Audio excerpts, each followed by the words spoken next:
Shri Tripura Rahasyam MahatmyaKhandam Chapter 45.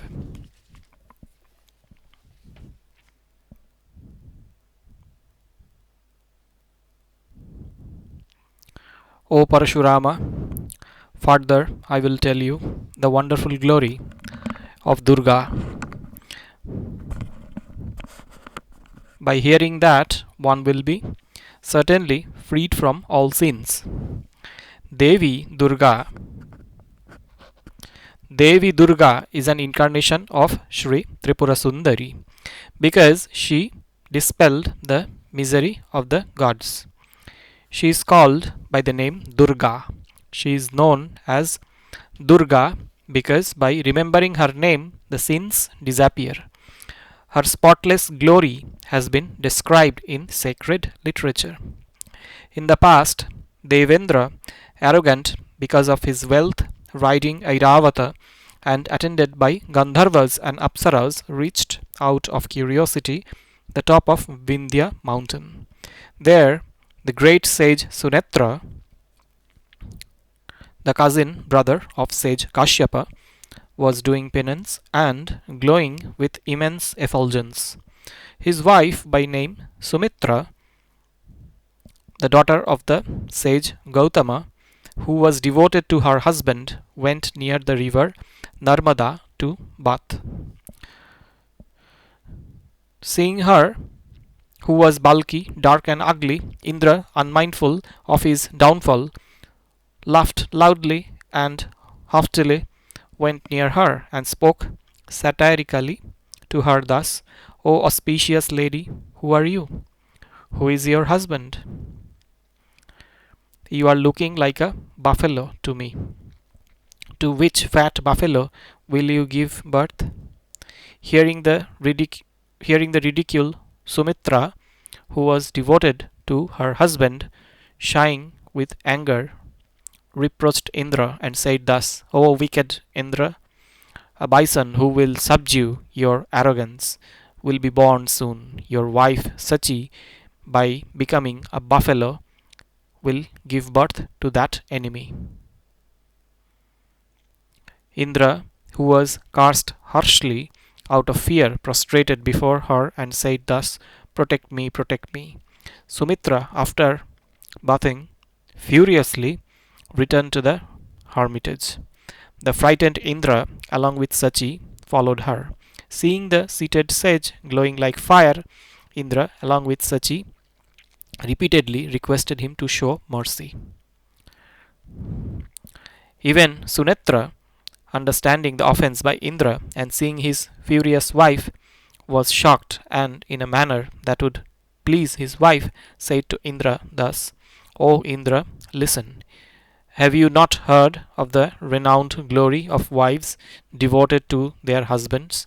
An angry chaste woman can in a moment destroy the universe. If she is pleased, she can again create the universe. Once, by the power of a loyal lady, the sun could not move for a long time. In the past, Dakshayani, during a sacrifice, really caused dissolution of the world by the power of her penance. Hence, along with Sachi, propitiate Sumitra. In no way have the power to I in no way have the power to undo the curse. Long ago there lived a great austere Brahmin by name Mudgala. His beautiful wife Sanumati was revealed by all. His beautiful wife Sanumati was revered by all. Vayu saw that attractive woman while she was taking bath in a river. Being tortured by lust because of her rich beauty, Vayu entered her thigh to toss up her garment. Realizing the vileness of Vayu, Sanumati, by her penance, seized him by force and arrested him in between her thighs. When Vayu was thus prevented, the life all over became static. Then the loyal Sanumati, considering the causeless destruction of the universe, released that much of air which was required for lives to continue. Apart from that, she throttled Vayu between her thighs. Then the worlds without wind were disquieted. There was no breeze, and there was no breeze anywhere in the world as Vayu was suppressed. Knowing that even in the Vayu Loka there was no wind, the residents of that region reported the matter to Devendra. Hearing about the absence of Vayu, Indra searched for him all over the worlds and sadly approached Brahma and bowed to him and said thus, O Lord, without Vayu the worlds will perish. Not even grass can grow, and the three worlds will lose strength. We have not in the least offended Vayu. We do not know by whose anger and how the mighty Vayu has disappeared. Hearing Indra, Brahma meditated and understood the matter and said thus to Indra, O Indra, listen to the fate of Vayu. In Kurukshetra stays the loyal wife of the sage Mudgala. Vayu, by his misdeed towards her, has been subdued, throttled between her thighs, and having lost his strength and emaciated in suffering. Sanumati, who is devoted to her husband, is full of penitential glow. If requested cleverly, she might release Vayu. O Indra, do not directly request her, she will burn you with her anger. Hence, you seek shelter under the sage Mudgala, who will bring about good to you. Listening to Brahma, Indra went to the hermitage of sage Mudgala along with the gods to fetch materials for worship.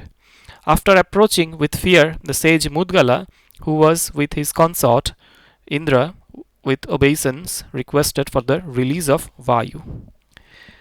Then the sage Mudgala spoke sweetly to Indra thus, O Indra, who are along with the gods, listen.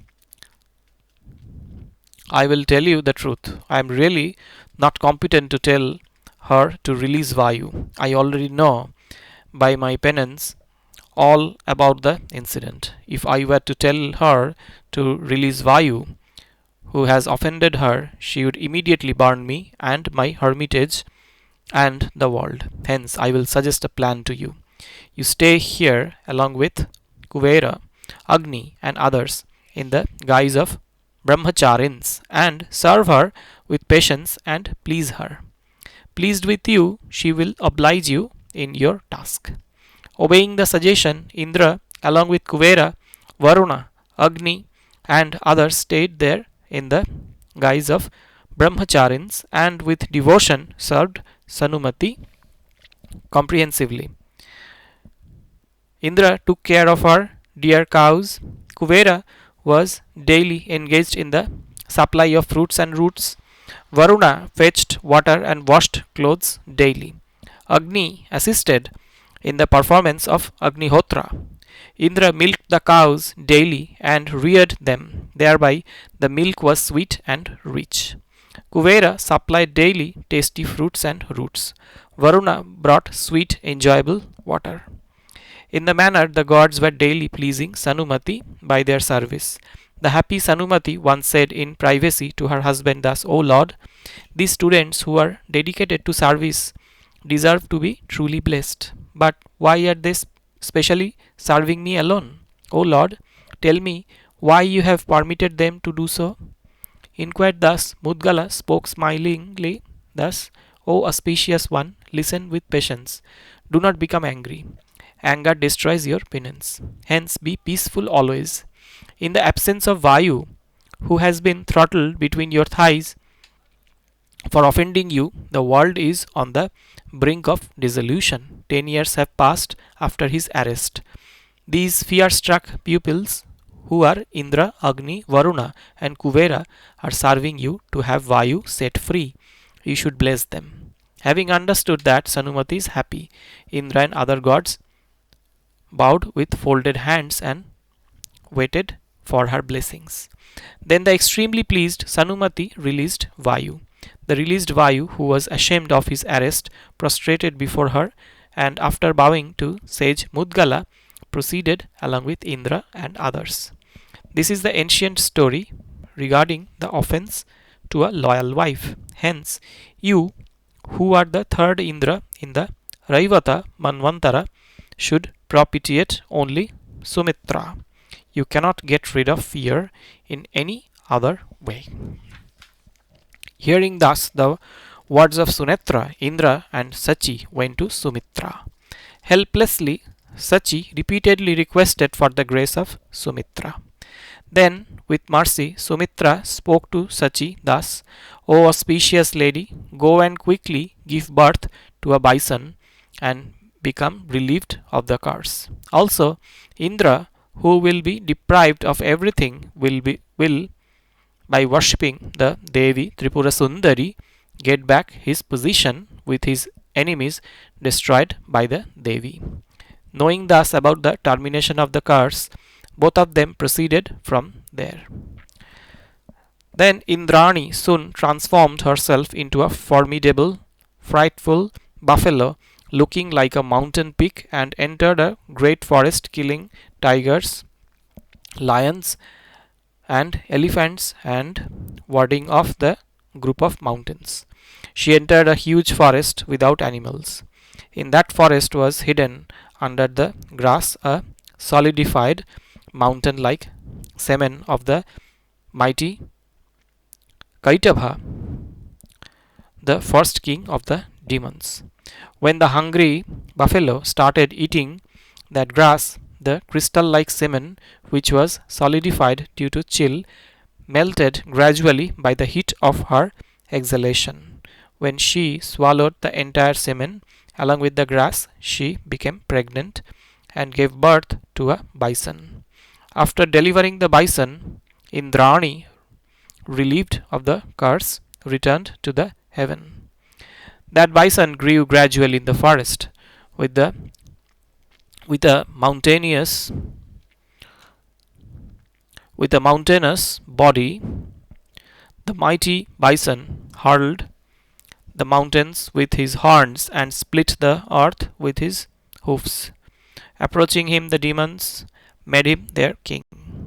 Incited by the demons, the bison demon fought with the gods and, conquering Indra, Yama, Agni, and others, snatched their wealth and became the ruler of the three worlds. Thus, subdued by the wicked Mahisasura, Indra and other gods went to lotus-born Brahma and reported their defeat thus: O Lord, we have lost our wealth and power to Mahisasura and are wandering on the earth like human beings. Please think of a plan to protect us who have surrendered to you. Hearing the words of Indra and other gods, Brahma thought for a while and, realizing the gravity of the task, remembered Vishnu and Shankara. Then Brahma stood up and received with love Vishnu and Shankara, who arrived there, and worshipped them after seating them suitably. Then Vishnu and Shankara, hearing the deeds of Mahisasura from Indra and the gods who had supplicated, spoke to Brahma thus: Do not take this as a trivial issue. A great fear is in front of us. By his penance, this mighty demon is invincible by any of the gods. Having obtained the boon in the past from you, this Mahisasura cannot be killed by gods or by demons or by human beings or by animals. He cannot be conquered by men individually or in groups. No woman can vanquish him. He cannot be destroyed by any other group of gods as well. A difficult situation has been created by the boons obtained by him in the past. We are unable even to think of killing him. He cannot be killed neither by us nor by anyone else. Hence, let us worship the great Devi, Tripura Sundari, who will bring about auspiciousness to us. Deciding thus, Vishnu and other gods jointly prayed loudly to the great Devi to alleviate the difficulty. Knowing this news, Vidalaksha, the chief of the Mahisasura's army, along with the demons, arrived there to destroy the gods. Seeing that demon who had come to fight, the gods were frightened. Vishnu and Shankara became angry. From their angry face and that of Brahma, Indra, and other gods came out a great effulgence which united immediately. This unique mass that was refulgent, emerging out of the faces of the gods, took a feminine form that enveloped the three worlds by its luster. Vishnu and others bowed and asked the Devi who she was. To Vishnu and others she said with a thundering voice thus, prayed by the gods for the redressal of their misery. I am Durga. Pleased by your prayers, I will destroy the demons who are your enemies. Hearing the Devi, Vishnu said thus, O Durga, how will you kill our enemy who cannot be vanquished by gods or even others? Then Durga said to Hari thus, O Vishnu, forget your worry soon. Born out of all the gods, I am neither different from them nor one among them. I will kill Mahisasura. Let all the gods arrange for my vehicle and weapons. I will conquer your enemy. Thus addressed by the Devi, the gods individually materialized weapons from their own weapons and offered them to the Devi. Himavan presented a powerful lion. Vishwakarma gave jewels. The sea god gave a diamond necklace. Varuna gave a liquor cup filled with bliss. Then Durga, wearing the ornaments and wielding the weapons, mounted the lion and enveloped the three worlds by her self brilliance. Praised by the gods, she was all set to kill the demons. End of the 45th chapter of the MahatmyaKhandam of Sri Tripura Rahasyam. Chapter 46. Then Devi Durga, who was shining like a myriad suns, who was wielding many shining weapons in her 1,000 hands, the edge of whose crown was touching the orbit of the sun, who had 3 eyes, who was dressed in a golden garment, who was ornamented with diamond jewels, with great joy, blew the conch given by the sea. Her lion roared. The gods reiterated the roar with voices of victory to the Devi. The frightening sound from the conch mixed with hails of victory, and the roaring of the lion was as if tearing the 3 worlds which had gone unconscious. Alarmed by that sound, Vidalaksha ran away. Mahisasura, enraged by hearing that sound, reached there quickly following the sound. Hearing from Vidalaksha the supreme glory of the Devi, Mahisasura, overpowered by anger, came there followed by the demons. Udagra, Chikshura, Asiloma, Dirghahanu, and Vidalaksha, the five mighty chieftains of Mahisasura, followed him with myriad of armies.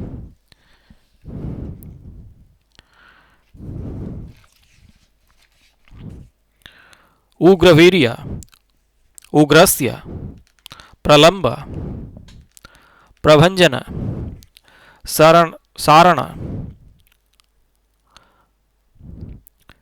Krikalasha, Kakavaktra, and Vishankata. The valiant sons of Mahisasura, wielding missiles furiously, followed to fight with the Devi. The 9 ministers of Mahisasura, by name Bherunda, Kakatunda, Kuranda, Chandavikrama, Bhandira, Bhandira, Dimbha, Krakacha, Kachakanta, and Katotkata, each with a myriad warriors, followed him to attack the Devi. Then a war started between the gods and the demons, in which the rain of weapons and missiles frightened the cowards. The gods struck the demons from all sides with weapons and missiles. The demons retaliated. In this manner, both of them were fighting. Then Bhairunda and other leaders, advancing towards the mighty gods, showered missiles and weapons on them, by which the gods lost their strength. Seeing the defeat of the gods, Devi Durga prompted the lion, and the lion that carried Devi Durga flew into the sky and pounced on the army of the demons like Garuda on the serpents. It destroyed some demons with its nails, some with its mouth, some by lashing with its tail, some by the swing of its mane, some by its chest, and also by its speed. It was as if Garuda was destroying the snakes. The demons were rendered cheekless, earless, sideless, noseless, handless, legless, faceless, stomachless, and headless by the lion. The lion was like a conflagration in the forest of the demons. Then, seeing their army being quickly destroyed, Udagra and other chieftains, wielding weapons, moved to kill the lion. But the lion, which was protected by Devi Durga, fought them alone. It tore with its nails their diamond like hard bodies. Then, jumping into the sky, it pounced with force on the head of Udagra and pulverized him with its chest, even as the demons were witnessing. Noticing the remarkable valor of the lion, the gods and demons admired it. Then again, quickly catching Chikshura and others simultaneously, the lion jumped into the sky like a vulture, holding flesh with its claws, and tore their stomach like a wolf and antelope. With their stomachs torn, all of them fell dead on the ground. After thus killing the 5 chieftains, the lion destroyed their army. Seeing the chieftains killed, Bhairunda and others, the 9 mighty ministers advanced at once to slay the lion. After fighting with those 9 for a long time, the lion killed Kuranda of fierce prowess by striking him with the sole of its foot. It ate up Bhairunda and tore apart Bhandira. It killed Dimba with its chest. It dismissed Krakacha, Katotkata, and the stout-headed Kachakanta by lashing them with its tail. Kakatunda was sent to the abode of Yama by a slap. Killing thus the group of ministers, the lion shook its mane and roared like the thunder from the monsoon clouds. Seeing the dead chieftains and the strong ministers, the 8 powerful sons of Mahisasura, who were exponents in war, missiles, and weapons, advanced to fight with the Devi.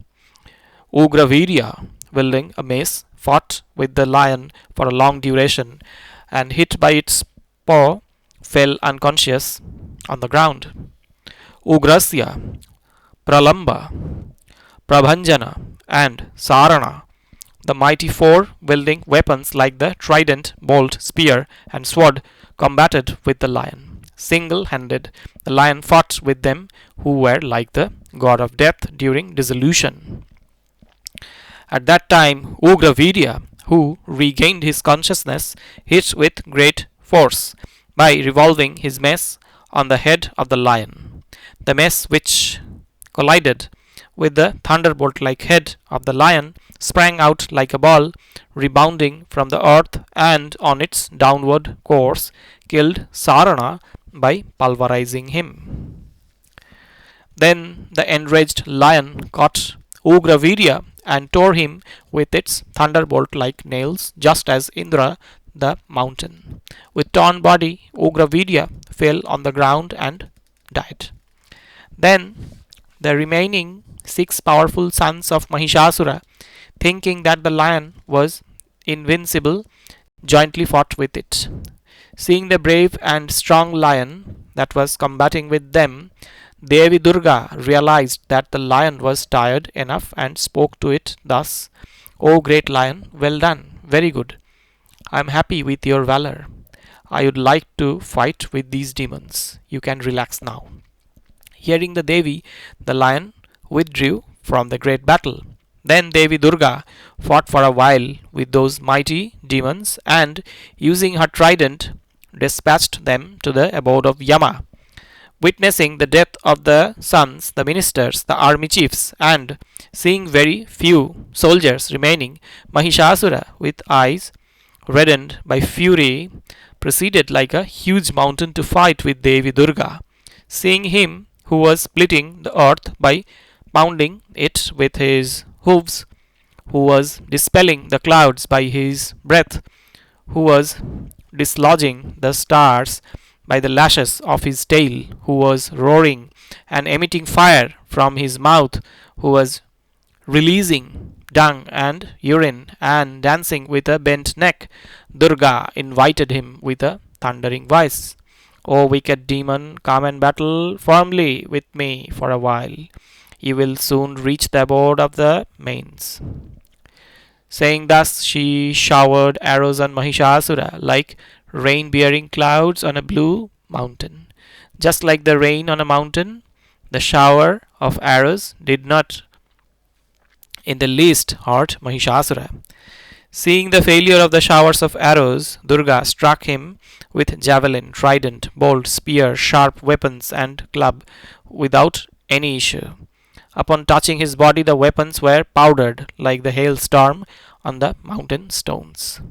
Then, considering Mahishasura as strong like a diamond, Devi Durga bound him with ropes imbued with powerful hymns, mantras.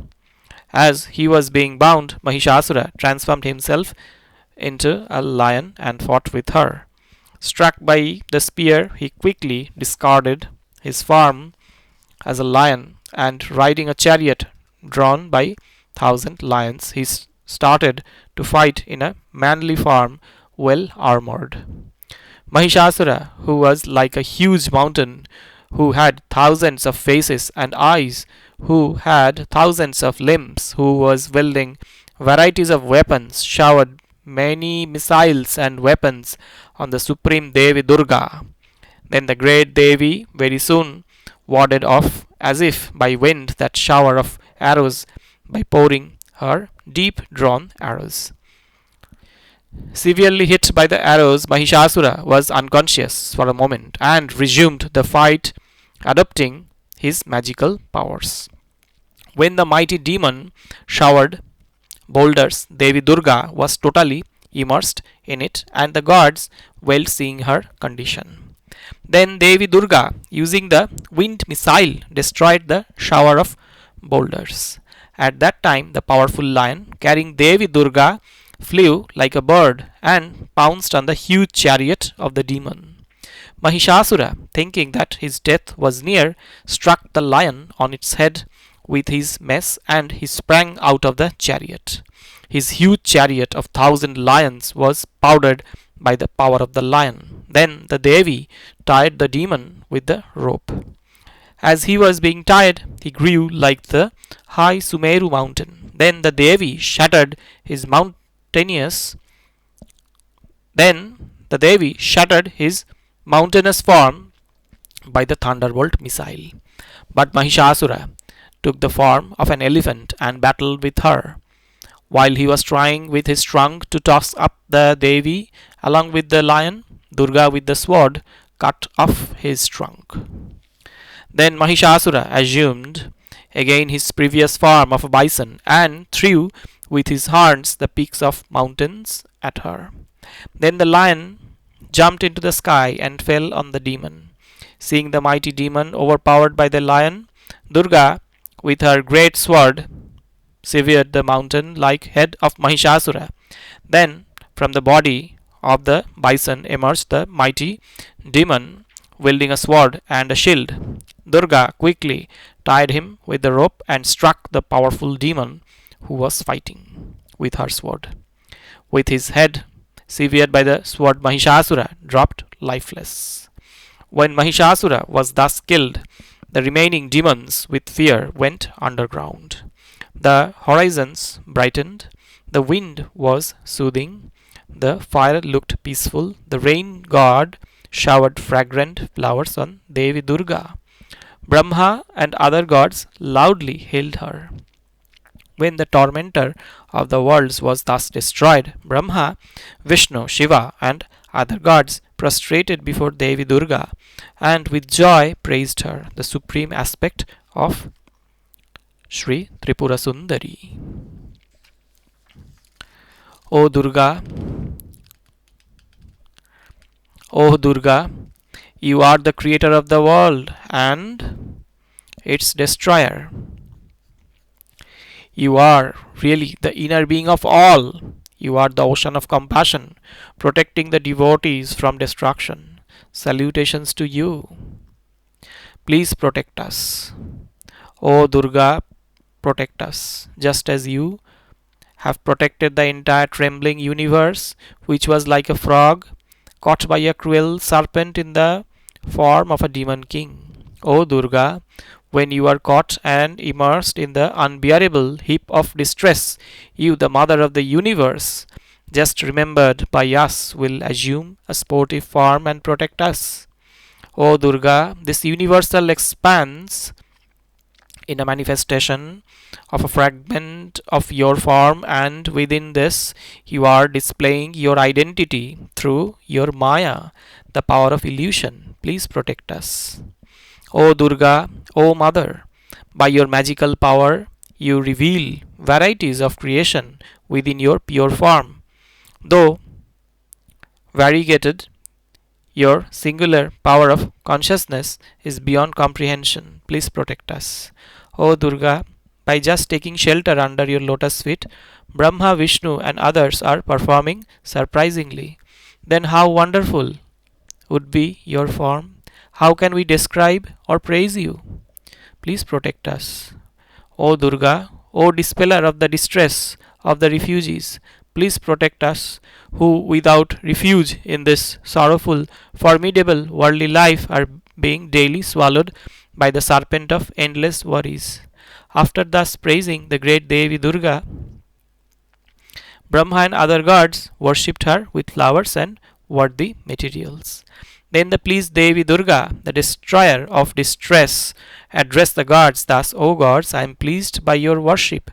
Ask for your wants. I will bestow all that to you, even if it is rare.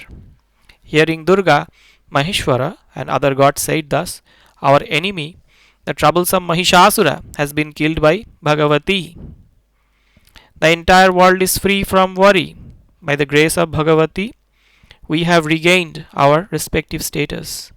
Being sheltered under you, the Kalpavriksha, we have nothing more to desire. Even then, in the interest of the world, we would like to ask you something. Pleased by which prayer will you quickly protect a person who is suffering? O Devi, please tell us this, even if it is a great secret. Thus, requested by the gods, the compassionate Devi Durga said thus: O gods, listen to this confidential and extremely rare garland of my 32 names, which destroys all danger. In the three worlds there is no other prayer which equals this secret one. Listen, I will disclose it to you. Durga, she is Devi Durga. Durgati Shamani, destroys great sorrows.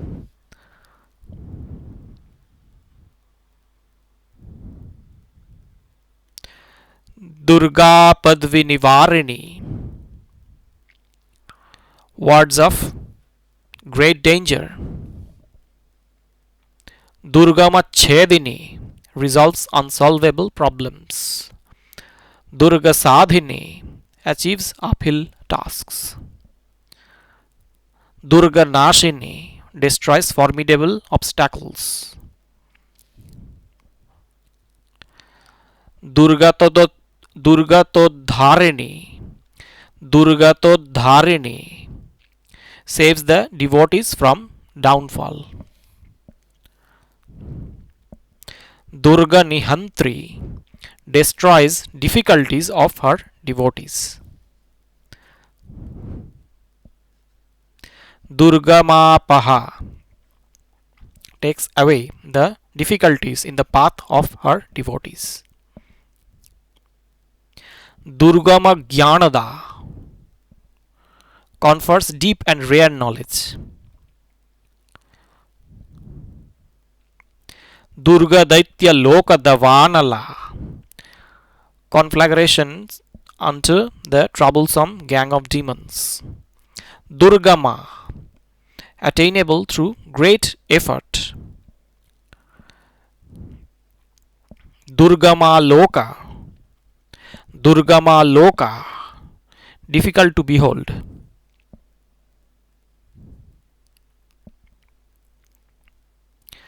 Durgagatma Swaropini, the incomprehensible self in all. Durga Marga Prada, provides rare path or opportunity. Durgama Vidya, embodiment of transcendental difficult knowledge. Durgamashrita, dwells in the inaccessible fort.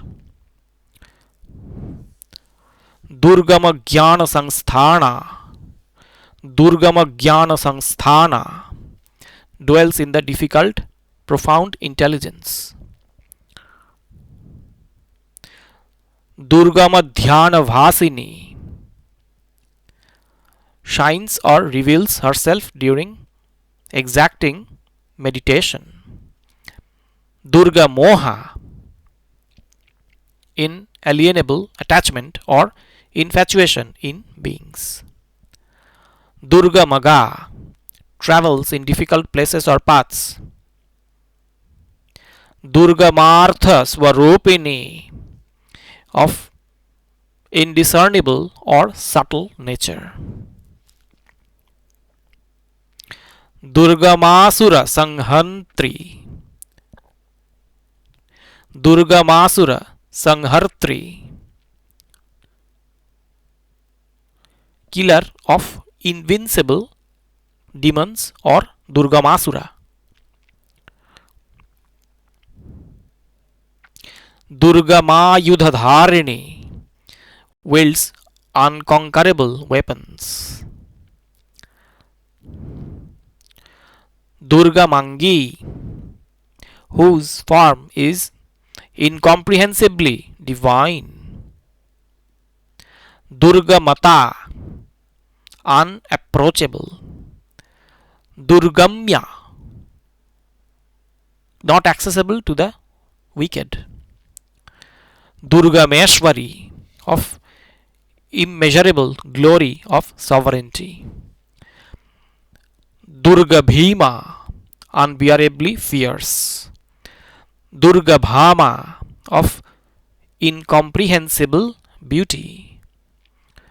Durga Bha, of incomprehensible effulgence. Durga Dharini, who tears up torments. Any human being who recites this array of Durga's names will undoubtedly be free from all fear, whether tormented by enemies or held captive. A person will surely be relieved by reciting these 32 names. Ordered by a furious king to be beheaded, or overpowered by enemies in war, or attacked by a tiger in the forest, he will be freed from all fear by reciting these 32 names 108 times. There is no other prayer equal to this in removing the fear of distress. O gods, there will be no shortage of anything to those who recite these names. These names should not be revealed to non-devotees, atheists and cheats. These names should be disclosed to a composed devotee dedicated to the service of the Guru and the deity. Anyone in great difficulty will find relief if he recites himself or hears through a Brahmin this array of names 1,000 times or 10,000 times or 1 lakh times. 1 lakh oblations of these names with white sesamum seeds mixed suitably with honey, ghee, and sugar will eradicate a host of difficulties. Repetition of these 32 names 30,000 times is considered as one Purascharana, that is, repetition to master a mantra. All actions must be preceded by Purascharana.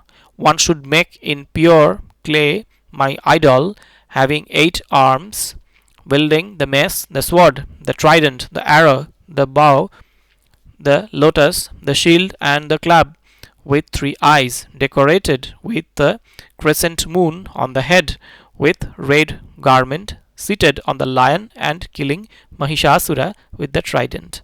Repeating the names 100 times, fragrant red oleander flowers should be offered. Oblations of small round cakes of flour should be offered by repeating my mantra. Varieties of dishes including flesh and wine has to be offered. By doing such a worship for 48 days, one will achieve the impossible. He who worships me daily will never meet with danger. Saying thus to the gods, Devi Durga disappeared. O Parashurama, there is no danger ever for those who listen to this great legend of Devi Durga. Thus, I have narrated to you the wonderful legend of Devi Durga. End of the 46th chapter of the Mahatmya Khandam of Sri Tripura Rahasyam.